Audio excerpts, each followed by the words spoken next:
বন্ধুরা good morning. দেখো তোমাদের আমি একটা নতুন জিনিস দেখাবো। আমাদের বাড়ির সিঁড়িটা এখন দেখো একবার। সিঁড়িটা হচ্ছে আমাদের বাড়ির একটা ছোট ঘর। এই দেখো এখানে হচ্ছে জামা প্যান্ট রয়েছে, এই যে এইগুলো ধোয়া হয়েছে 3 দিন ধরে, এখনও গোছানো হতে পারেনি। এগুলো ফেলে দিলেই হয় না, এখানে সাজানো আছে। এই যে ঠাকুরের বাসন এইখানে, তারপরে সব সিঁড়ির ওপরেই সব সাজানো, বুঝেছো? মানে তোমাদের বাড়িতে কার এরকম কন্ডিশনে রয়েছে আমাকে একটু জানিও প্লিজ। কেন ওপরে মানে বুঝতে পারছো তো। আর একটা জিনিস দেখাই, সবচেয়ে মজার কথা ধরে, এই যে একটা দুটো তিনটে চারটে, এই যে ঢাকনা, এটা হচ্ছে খালি বক্স, এগুলো কোনো কাজের নয়।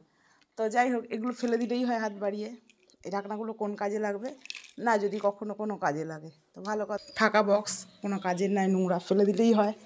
প্লাস্টিকগুলো 4 দিন ধরে এখানে রাখা রয়েছে, যে ফেলে দিই হাত বাড়িয়ে, নোংরা নিতে আসে সেই দিদিদের দিয়ে দিই না, এইগুলো জ্বালিয়ে দিই, বিক্রি পুরো সিঁড়ির ওপর পর্যন্ত।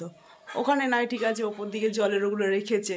আর আমাদের জামা কাপড়ের যদি তুমি দেখো তোমরা হেসে হেসে মরে যাবে। বাথরুমে সাবান রাখার আছে, আবার এখানে একটা সাবান, এই যে ওইটা কিন্তু সাবান, তো ওখানে সাবান রাখার জায়গা, কি বলবে।